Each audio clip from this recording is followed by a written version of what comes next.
जी नमस्कार, स्वागत है विताना एजुकेशन के ऑनलाइन क्लासेस में। और हम भारत के ज्योग्राफी चैप्टर को समझ रहे थे, जिसके अंतर्गत हमने पिछली क्लास के 2 वीडियो को हमने अपलोड किया था, जिसमें सबसे पहले मैंने आपको बताया था कि भारत के भूगोल में पढ़ना क्या है, पाठ्यक्रम सिलेबस, और उसमें एक चैप्टर हमने भारत की अवस्थितियाँ समझे थे। और उस भारत की अवस्थितियों में मैंने बताया था कि भारत के अंदर कौन सा राज्य कहाँ कहाँ स्थित है, इसको मैंने कवर किया था।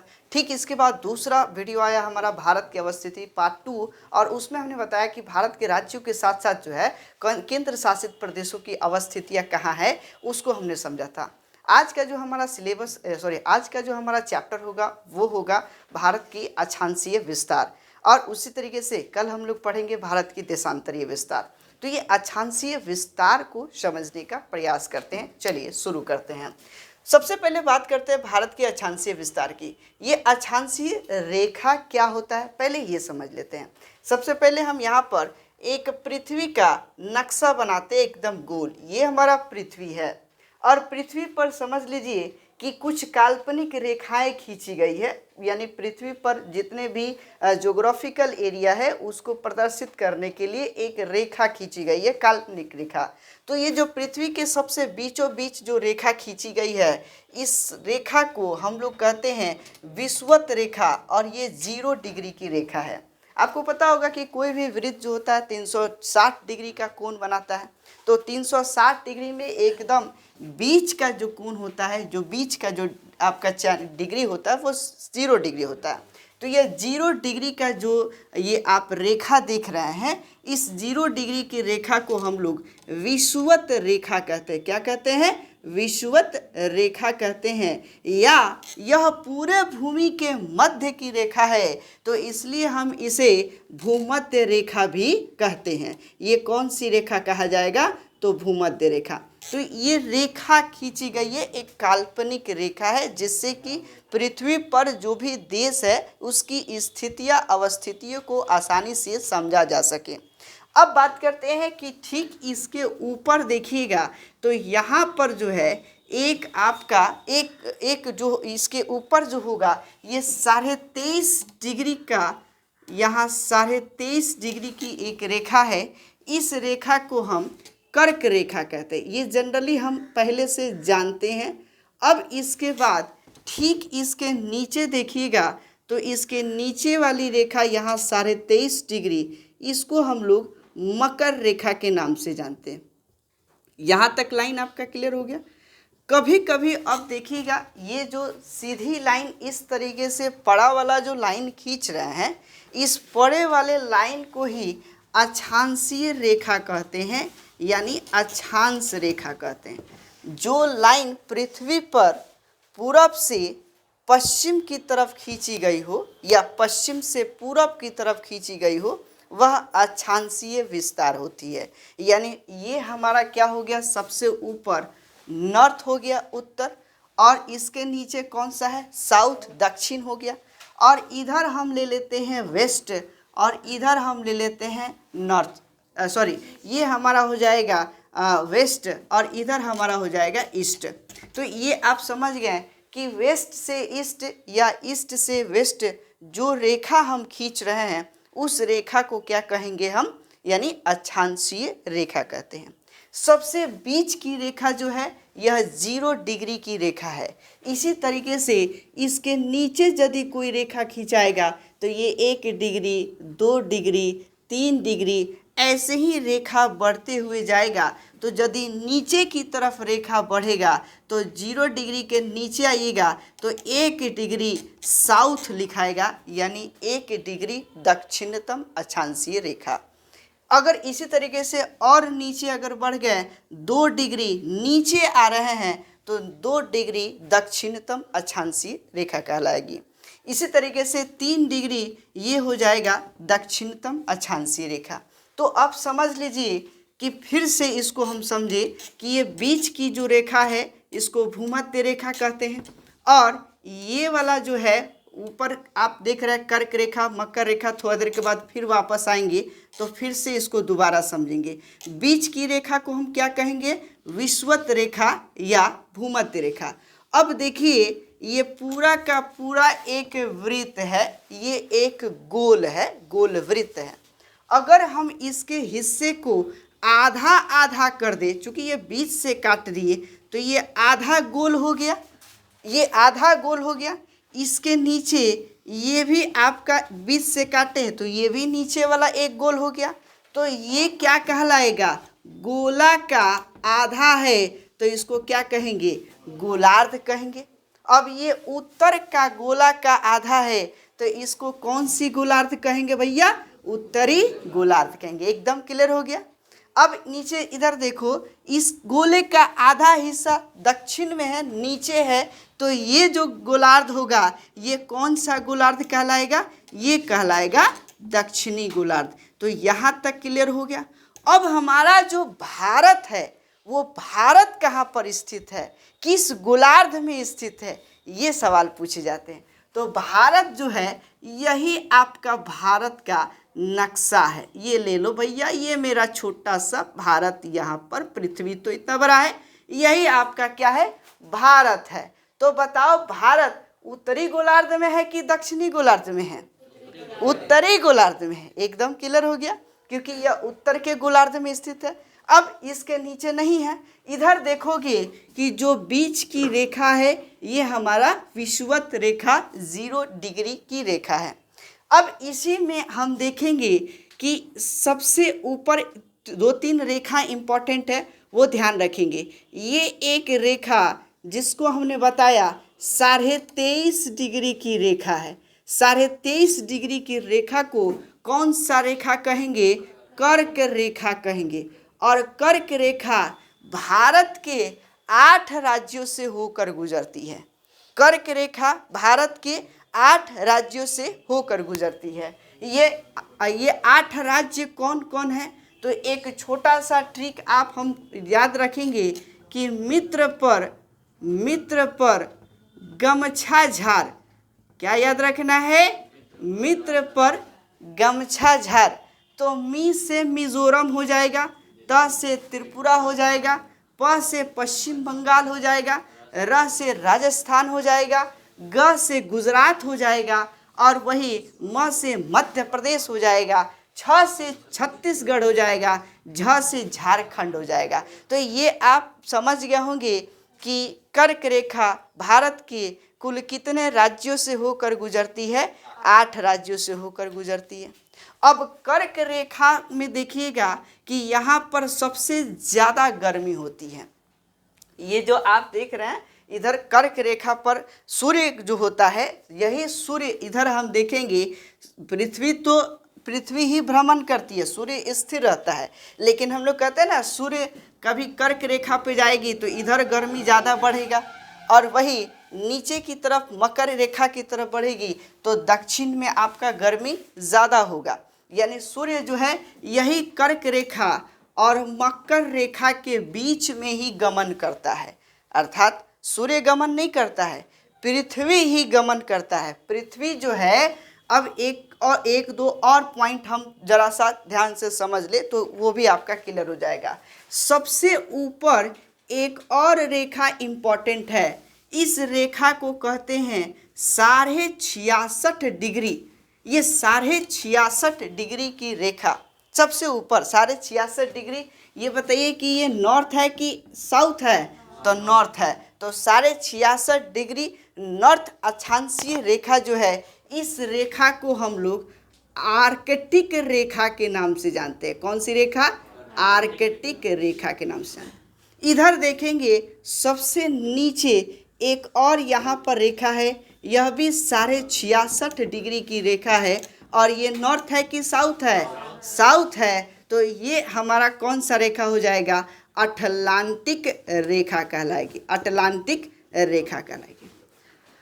अब हमें ये समझना है कि कौन से क्षेत्र में गर्मी कितना पड़ता है, ठंडा कितना होता है। यहाँ से क्वेश्चन पूछे जाते हैं। यानी किस क्षेत्र को उष्ण कटिबंधीय क्षेत्र कहेंगे, कौन से क्षेत्र शीतोष्ण कटिबंधीय क्षेत्र कहलाएगा। ये आपने कभी एग्जाम में सुना होगा, लेकिन 1 लीनियर वाले स्टूडेंट रट के जाते, वहाँ भूल जाते, कंफ्यूज में आ जाते हैं। हम आपको यहीं पर समझा देंगे, एकदम क्लियर समझ में आ जाएगा। तो आप बताएंगे कि सूर्य जो गमन करता है किन दो रेखा के बीच में गमन करेगा? कर्क और मकर।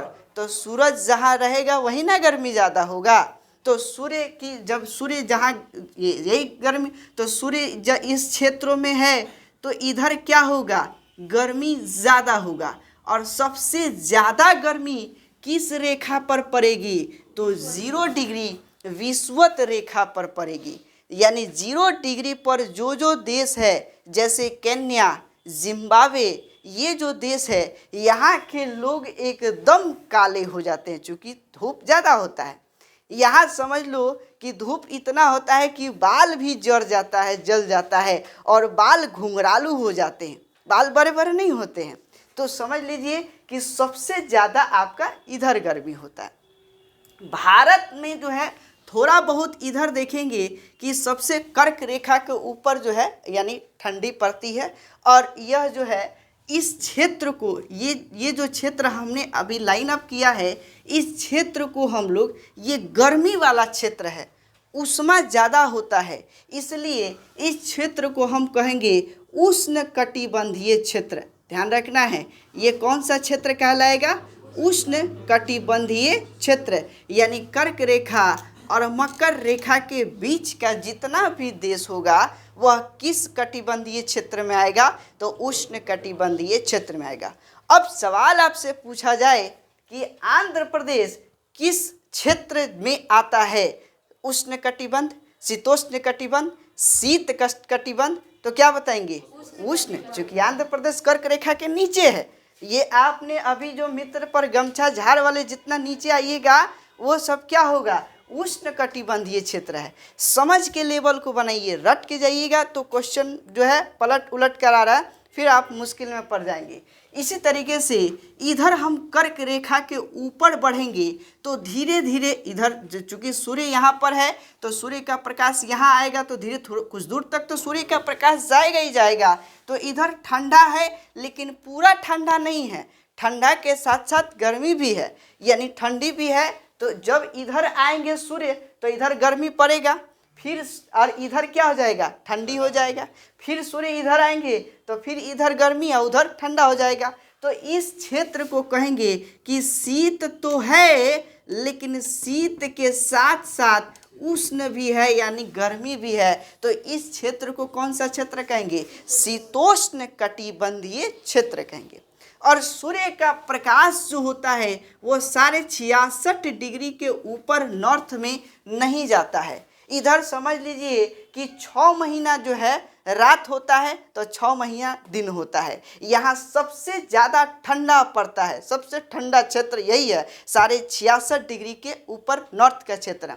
तो ये वाला जो क्षेत्र है यह कौन सा क्षेत्र कहलाएगा? तो शीत कटिबंधीय क्षेत्र कहलाएगा। इसी तरीके से इसके नीचे वाला ये वाला भी क्षेत्र कौन सा कटिबंधीय क्षेत्र कहलाएगा? तो शीत कटिबंधीय क्षेत्र। यहाँ पर भी गर्मी नहीं पड़ेगा। जब सूर्य इधर रहेंगे तो इधर 6 महीना क्या होगा? 6 महीना एकदम रात। अगर किसी को बहुत ज़्यादा नींद आता हो, सोना हो, तो आराम से उसको भेज दीजिए यहाँ पर, 6 महीना तक सोए रहेगा, अंधेरा रहेगा। और फिर इसके बाद जो है अगर जगह रहना है तो फिर 6 महीना इधर भेज दो तो 6 महीना तक जगह रहेगा। तो ये बात एकदम क्लियर हो गया कि इधर जब सूर्य रहेंगे, चूँकि सूर्य लगातार तो डेली अप डाउन नहीं करेंगे, यहाँ उग रहे हैं तो इधर जो है क्या है? गर्मी है, और इधर दिन चल रहा है और इधर क्या होगा? ठंडा होगा और रात भी होगा। तो ये एकदम क्लियर हो गया होगा कि 66.5 डिग्री साउथ के नीचे शीत कटिबंधीय क्षेत्र, 66.5 डिग्री 23.5 डिग्री और मकर रेखा के बीच के क्षेत्र को कौन सा कहेंगे? तो शीतोष्ण कटिबंधीय क्षेत्र कहेंगे। ये बात क्लियर हो चुका होगा आपका। अब थोड़ा सा और चर्चा करते हैं। ये जो है अक्षांशीय रेखा पर अभी हम बात करते हैं। 1 डिग्री अक्षांशीय रेखा का मतलब हो गया 4 मिनट। यानी पृथ्वी जो है वह 24 घंटा में, पृथ्वी 24 घंटे में कितना डिग्री घूम जाती है? 366 डिग्री घूमती है। यानी पूरा 24 घंटा में दिन और रात, यानी पूरा पृथ्वी घूम जाती है 366 डिग्री।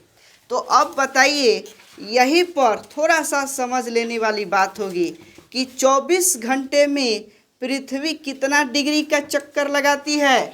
360 डिग्री का जो है चक्कर लगाती है। तो वही अगर हम बात करें कि तब एक यानी इस तरीके से लिखे कि 360 डिग्री में 24 घंटा, 360 डिग्री में 24 घंटा, और घंटा को यदि मिनट में बदलना हो तो क्या करना पड़ेगा? 60 से गुना करना पड़ेगा। तो 1 डिग्री घूमने में पृथ्वी को कितना समय लगेगा? तो 24 गुना 60 बट्टा 360। अगर हम इसको कैलकुलेट कर दे तो हमारा जो होगा आंसर देखिएगा, टोटल जो होगा कितना? तो 4 मिनट हो जाएगा। यानी 4 मिनट में 1 डिग्री घूमने में 4 मिनट का समय लेगा। अब चूँकि पृथ्वी अपने समय अनुसार वो गोल राउंड में घूम रही है, अगर आपको पता लगाना हो तो पृथ्वी का जो पलायन वेग जो होता है, पृथ्वी का पलायन वेग जो होता है 11.2 मीटर प्रति सेकंड होता है। यदि किसी व्यक्ति को यहाँ से 11.2 मीटर प्रति सेकंड से स्पीड से ऊपर फेंक दिया जाए, वायुमंडल के एकदम ऊपर फेंक दिए, तो वायुमंडल के ऊपर सीधे गया, 1 मिनट के बाद यदि वह गिरेगा तो वह 1 डिग्री क्या होगा? वो कहीं दूसरे जगह गिरेगा, अपनी गंतव्य स्थान पर नहीं गिरेगा। और वही 1 डिग्री जो गिरेगा वह 1 डिग्री बराबर 111 किलोमीटर की दूरी तय करेगा। बोलो, यानी अगर 11 मिनट प्रति सेकंड की स्पीड से अगर किसी को ऊपर फेंक दें और वही 4 मिनट तक छोड़ दिया जाए, 1 डिग्री घूमना है, 4 मिनट तक छोड़ दिया जाए, तो 4 मिनट के बाद 1 डिग्री दूरी तय कर लेगा। और 1 डिग्री यानी 4 मिनट के बाद वो कहाँ गिरेगा? 111 किलोमीटर आगे ना तब पीछे जैसे घूम रही हो। तो ये एकदम क्लियर हो गया, अक्षांशीय रेखा एकदम समझ में आ गया होगा। अब हम लोग जिसमें बहुत इंपॉर्टेंट पॉइंट था ये एकदम क्लियर हो गया। इसी तरीके से पृथ्वी जो है अपने अक्ष पर 22.5 डिग्री झुका हुआ है। ये लाइन आपको ध्यान रखना है। पृथ्वी चूँकि यहाँ 66.5, 23.5 ये लिखने का मतलब यही है क्योंकि ये जो पृथ्वी है, जैसे ये 90 डिग्री का कोण हो गया, तो पृथ्वी 90 डिग्री पर नहीं है, पृथ्वी अपने अक्ष पर जो है 22.5 डिग्री जो है झुकी हुई है। इसीलिए 22.5 डिग्री यानी 23.5 डिग्री प्लस आप देखेंगे कि 66.5 डिग्री मिला देंगे तो हमारा 90 डिग्री का कोण बन जाएगा। तो यही 22.5 डिग्री झुके होने की वजह से यही 12.5 का आंकड़ा आता है। ये लाइन आपका एकदम क्लियर हो चुका होगा। आई होप ये बात समझ गए होंगे। अब आते हैं थोड़ा सा, अब हम भारत की तरफ आते हैं। ये विश्व की अक्षांशीय विस्तार हमने समझा। अब यही चीज़ भारत में कौन कौन सी अक्षांशीय रेखा कहाँ पर है ना, उसको समझने का प्रयास करते हैं, जिससे कि आपका बहुत आसानी से भूगोल पॉइंट समझ में आ जाए, ज्योग्राफी का पॉइंट समझ में आ जाए। चलिए अब हम यहाँ पर भारत का मैप बनाते हैं और भारत के मैप पर समझाएंगे कि भारत का अक्षांशीय विस्तार कहाँ कहाँ कैसे कैसे है। तो आप सबको पता चल गया होगा कि भारत का मैप हम कैसे कैसे बनाते हैं। ये एकदम जनरली मैप बनाने का ये पॉइंट आपको पहले से पता है कि हम जो है मैप आसानी से बना ले रहे हैं आजकल, और आप भी इसी तरीके से मैप को बना भी सकते हैं, बिल्कुल इजी। अब आइए, यही पॉइंट नीचे है भैया, बराबर ना करना ना तो चीन में घुस जाओगे। यहीं पर आपको करना है ह, और फिर इसको ऊपर लाओ, यहाँ थोड़ा सा निकाल लो, इसको कहना भैया ये और ये हाँ, और ये ऐसे करके जोड़ दिए। ये हमारा भारत का नक्शा हो गया। तो भारत के नक्शे में सबसे ऊपर ये जो पॉइंट है, ये बिंदु, भारत के सबसे ऊपरी बिंदु को हम लोग कहते हैं इंदिरा कॉल। ये कौन सा बिंदु है? इसका नाम है इंदिरा कॉल। बुला रही है उत्तर से हमको, तो कॉल मतलब बुलाना। इंदिरा गांधी गई बुला रही हैं उत्तर से, तो कहना इंदिरा कॉल, याद रहेगा। सबसे ऊपर हमारा इंदिरा कॉल है। अब यही जो है इंदिरा कॉल से जो ये अक्षांशीय रेखा गुजरती है, यह रेखा कितना डिग्री पर है, पूछा जाता है कि भारत का उत्तरी अक्षांशीय रेखा निम्न में से कौन सा है। तो आपको बताना है 37 degree 6 minute, 37 degree 6 minute. North है कि साउथ है? नॉर्थ है, क्योंकि भारत उत्तरी गोलार्ध में है। सवाल ध्यान रखना है कि ऑप्शन में आपका एस भी लगा देगा, साउथ लगा देगा, तो आपको नॉर्थ ही मारना है। तो ये 37 डिग्री 6 मिनट ये आपका उत्तरी अक्षांश हो गया भारत का। एकदम याद रखना है, बहुत आसान है। 3 और 6 7 याद रखिएगा। 37 डिग्री 6 मिनट उत्तरी अक्षांश हो गया। अब सबसे नीचे ये वाला तमिलनाडु के क्षेत्र में देखोगे कि इसको कहते हैं कन्याकुमारी। ये कौन सा कुमारी है भैया? कन्याकुमारी है। यही इस बिंदु को कन्याकुमारी के जगह पर इसको हम लोग केप कॉमरीन के नाम से भी जानते हैं। किस नाम से? केप कॉमरीन के नाम से। तो ऑप्शन आपका कन्याकुमारी ना रह के केप कॉमरीन आ जाए तो भी वही मारना है आपको, कन्याकुमारी ही समझकर। तो भारत का सबसे दक्षिणतम बिंदु, जो मुख्य भूमि का दक्षिणतम बिंदु जो है वह कौन सा है? कन्याकुमारी है। और यही जो कन्याकुमारी है, यहाँ पर भी एक अक्षांशीय रेखा गुजरती है। इसको भी आपको ध्यान रखना है कि वह कौन सी अक्षांशीय रेखा है। तो ये अक्षांशीय रेखा जो है 8 डिग्री 4 मिनट नॉर्थ है कि साउथ है? नॉर्थ है। कहाँ से साउथ हो जाएगा? हम अभी उत्तरी गोलार्ध में ही हैं, जब दक्षिणी गोलार्ध में जाएंगे तब साउथ होगा। तो ये अक्षांशीय रेखा नॉर्थ होगा कि साउथ होगा? नॉर्थ होगा। एकदम क्लियर हो गया। अब इसी में देखना कि इधर आपको पता होगा कि ये सब जल है। थोड़ा सा पेन हम बदल दें और आसानी से कलम से मार्क कर दें। ये सब तो तुम्हारा क्या है भैया? और पानी कौन सा है? किस नदी का, किस समुद्र का? इधर कौन सा समुद्र है? तो इधर हमारा अरब सागर है। और इधर देखना ये कौन सा समुद्र है भैया? बंगाल की खाड़ी है। अब इसी में, इस समुद्र में भी भारत का कुछ क्षेत्र है जिसको हम लोग द्वीप कहते हैं। समुद्र में कोई टापू है तो समुद्र के टापू को क्या कहा जाता है? द्वीप कहा जाता है। तो इधर हम देखेंगे तो छोटा छोटा हमारा यही छोटा छोटा द्वीप की श्रृंखला जो है इसको हम लक्षद्वीप कहेंगे। ये हो जाएगा लक्षद्वीप श्रृंखला। लेकिन लक्षद्वीप के नीचे आप देखोगे तो एक होता है मिनी काय द्वीप। ये मिनी काय द्वीप है लक्षद्वीप के निचला हिस्सा। मिनी काय लक्षद्वीप का हिस्सा होता है मिनी काय द्वीप। मिनी काय द्वीप जो है किस डिग्री चैनल को आधा आधा काट रहा है? तो 8 डिग्री 4 मिनट नॉर्थ से ठीक आधा कटता है मिनी काय द्वीप। इसके बाद मिनी काय से जरा सा नीचे हम लोग बनाएंगे एक देश है, इसका नाम है सुमात्रा। ये जो देश है, सॉरी सुमात्रा नहीं, इसको हम लोग कहेंगे मालदीव। ये कौन सा देश है? मालदीव है।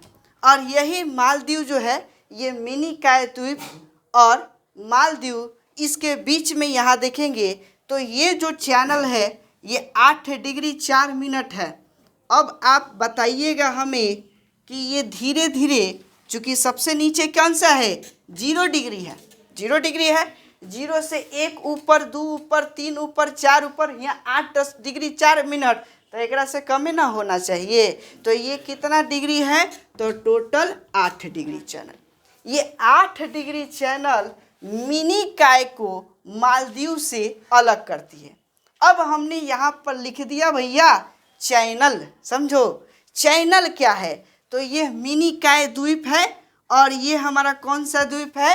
मालदीव द्वीप है। इन्हीं दोनों के बीच में एगो ऐसे जलीय चैनल बनता है। चैनल का मतलब समझ लो कि कुछ इस तरीके से हम बना दे कि एगो बॉर्डर है और इसी में पानी बह रही है। माने चैनल का मतलब अब इसको ऐसे भी समझो। उदाहरण के लिए जैसे मान लो कि तुम्हारा ये ज़मीन है एगो, और एगो तुम्हारे दोस्त का ज़मीन है, बीच में सरकारी ज़मीन है, गैर मजरूआ ज़मीन। तो सरकारी ज़मीन है तो तुम कहोगे ना जी कि हमारा हिस्सा यहाँ तक है, कहोगे नहीं। तो दोस्त क्या कहेगा, हैं हमारा हिस्सा यहाँ तक है। दोनों आपस में फरियाओगे, फैसला होगा।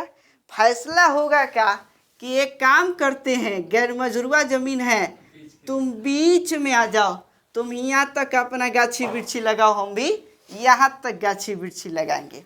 तो यही बीच का जो चैनल है इसी को क्या कहते हैं, चैनल कहते हैं। यही बात समुद्र में भी है।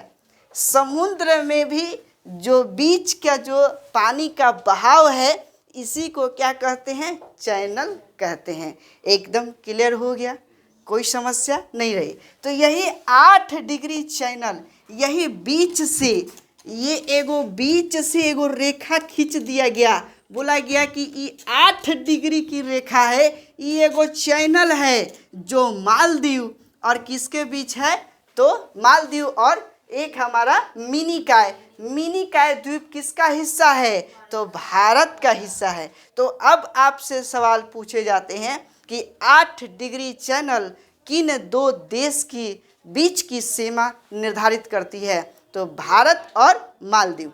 याद हो गया कि नहीं हो गया।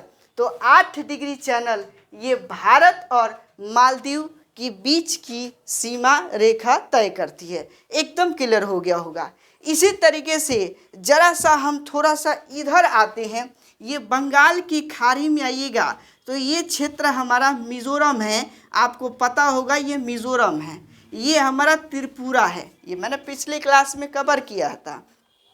इस मिज़ोरम से नीचे आइएगा तो छोटा छोटा ये वाला श्रृंखला जो आप देख रहे हैं, यही श्रृंखला अंडमान निकोबार द्वीप समूह का श्रृंखला है। यही श्रृंखला कौन सा है, अंडमान निकोबार द्वीप समूह की श्रृंखला है।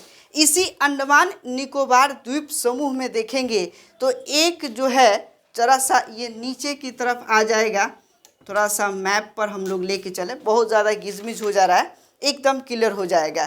तो ये इधर सबसे नीचे आ जाओ, थोड़ा सा और नीचे आ जाओ, तो ये नीचे आए 8 डिग्री, ठीक है। इसके ऊपर थोड़ा सा रहो। अब इसमें देखेंगे कि 10 डिग्री चैनल तक पहुंच जाओ, यही हमारा हो जाएगा 10 डिग्री चैनल, नहीं नीचे ही आ जाओ, ठीक है। इसके नीचे जो है ये वाला हिस्सा जो है हमारा सबसे नीचे, इसको हम लोग कहते हैं सुमात्रा। ये एक देश है, ये इंडोनेशिया का द्वीप है सुमात्रा। कौन सा भैया, सुमात्रा। एकदम आसानी से समझ में आएगा, बहुत इजीली हम लोग धीरे धीरे समझ रहे हैं। यह किस देश का द्वीप है, इंडोनेशिया का द्वीप है।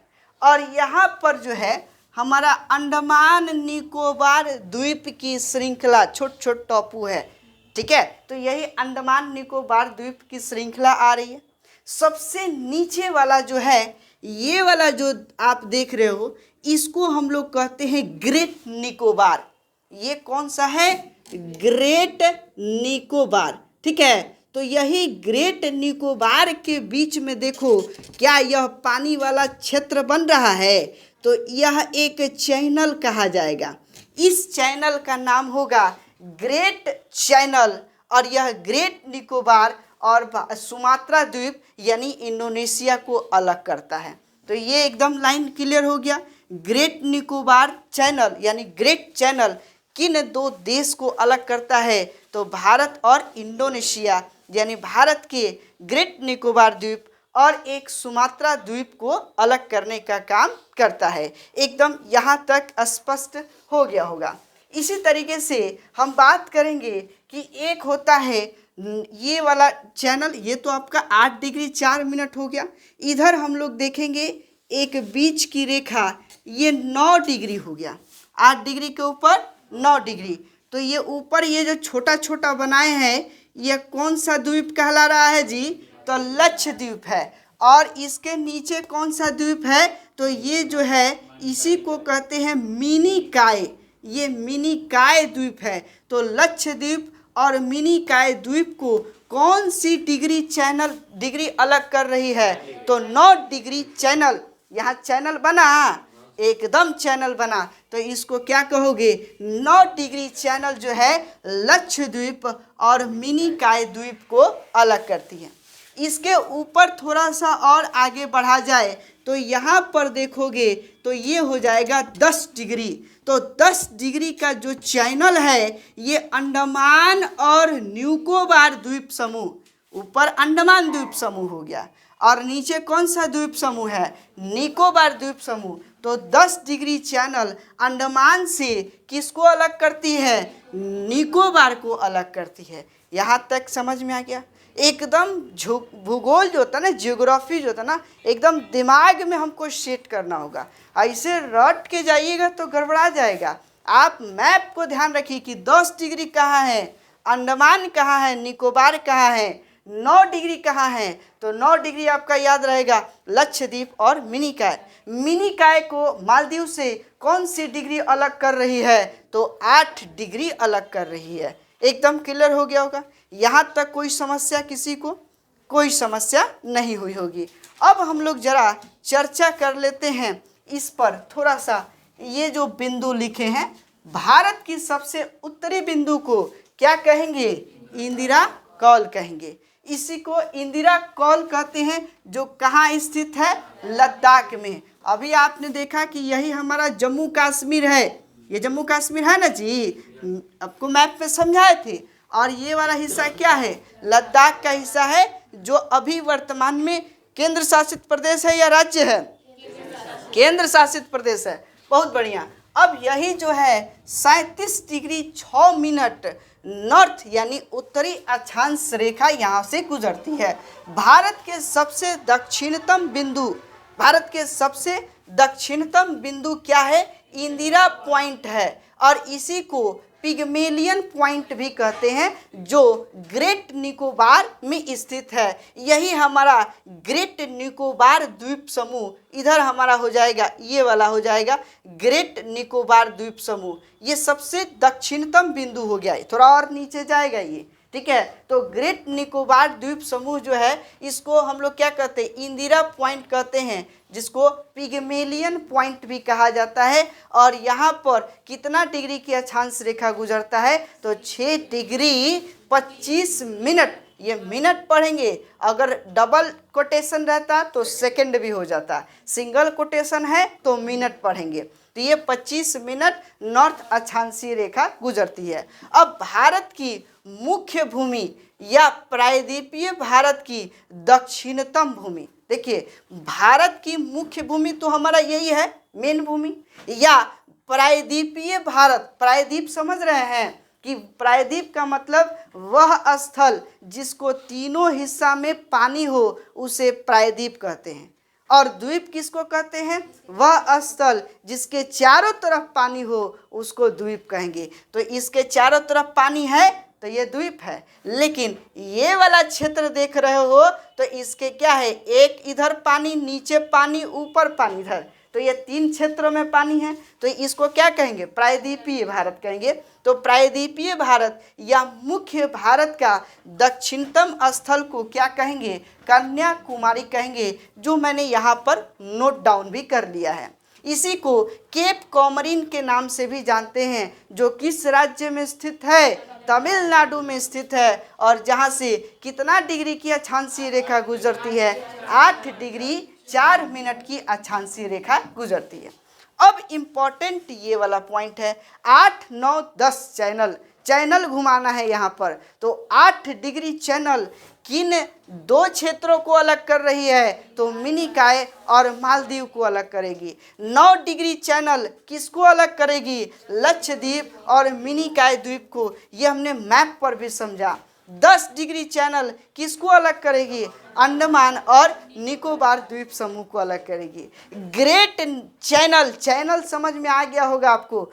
ग्रेट चैनल किसको अलग करेगी? ग्रेट निकोबार और सुमात्रा जो कि इंडोनेशिया का जो है द्वीप है, इसको अलग करेगी। अब एक और चैनल हमने छोड़ दिया जिसका नाम है कोको चैनल। ये कोको चैनल जो है ना, अंडमान और कोको द्वीप म्यांमार को अलग करती है। जरा सा इसको भी समझ लेंगे तो ये पॉइंट आपका समझ में आ जाएगा। देखो भैया, ये जो है म्यांमार का एगो द्वीप है, इस द्वीप का नाम ही है कोको। गर्मी का दिन आ गया, कोको कोला मत समझ लेना, कोको है, ठीक है। तो ये कोको और अंडमान के बीच जो है ये पानी का जो है एक चैनल बन रहा है, पानी का चैनल बन रहा है। तो अब ये जो चैनल है, इस चैनल के नाम ही है कोको चैनल। कौन सा चैनल है? Coco channel. तो बता सकते हो कि कोको चैनल किन दो क्षेत्रों को अलग कर रही है? तो कोको द्वीप और एक अंडमान द्वीप को। तो ये दो द्वीप को अलग करने का काम कर रही है। यहाँ तक कोई समस्या आपको नहीं हुई होगी। इसी तरीके से एक दो और पॉइंट है, उसे भी समझ लेते हैं। भारत की जलीय सीमा, पिछली क्लास के मैंने अब वीडियो में बताया था, भारत की मुख्य स्थलीय सीमा की टोटल लंबाई जो है वह 15,200 किलोमीटर है। याद है आपको? पिछली क्लास से मैंने बताया था भारत की स्थलीय सीमा यानी जो ऐसे चल रही है यहाँ से, और ये जो स्थलीय सीमा है टोटल 15,200 किलोमीटर की स्थलीय सीमा की लंबाई है। लेकिन वही भारत की मुख्य भूमि की जलीय सीमा की लंबाई 6100 किलोमीटर है। ध्यान समझिए कि भारत के मुख्य भूमि की, मात्र 2 मिनट समझ लीजिए, एकदम क्लियर हो जाएगा। भारत के मुख्य भूमि कौन सा है? ये भारत का नक्शा, द्वीप भी है, अपना ही क्षेत्र है, लेकिन वह मुख्य भूमि है नहीं। भारत का जो मुख्य भूमि है, इस पूरे मुख्य भूमि का जो जलीय सीमा है वह टोटल 1400 मुख्य जलीय सीमा जो है 6100 किलोमीटर है। और ये यहाँ से शुरू होता है। जरा सा हम इसको ऐसे कलरफुल पेन से बताएं तो ये वाला क्षेत्र है, ये पानी है, इधर से पानी चल दिया, और ये जो जलीय सीमा हम बना रहे हैं, ये टोटल जलीय सीमा की लंबाई कितनी होगी? तो बता सकते हो कि कितना? 6100 किलोमीटर, 6100 किलोमीटर। लेकिन जो द्वीपों की जलीय सीमा, जो ये छोटा छोटा द्वीप तुम देख रहे हो, इस सब द्वीप का जो जल का सीमा की जो है टोटल दूरी अगर जोड़ा जाए तो वो हो जाएगा 1416.6 किलोमीटर। लेकिन वही बात कर दे कि कुल समुद्री सीमा, देखो भैया, कुल समुद्री सीमा पूछ दिए तो समुद्री सीमा का मतलब कि ये वाला भी सीमा और इधर वाला भी सीमा टोटल जोड़ दें तो ये हो जाएगा कि 516.6 किलोमीटर। ये टोटल समुद्री सीमा हो गया। चाहे वो द्वीप की सीमा हो, प्रायद्वीप की सीमा हो, या जल से जो भी भारत का स्थल संपर्क में है, वो टोटल सीमा की लंबाई कितना हो जाएगा? 7516 किलोमीटर। यही आपको याद रखना है। 6100 किलोमीटर प्लस 1416.6 किलोमीटर जोड़ देंगे तो हमारा कितना आ जाएगा? 7516.6 किलोमीटर। लेकिन सवाल यह भी नहीं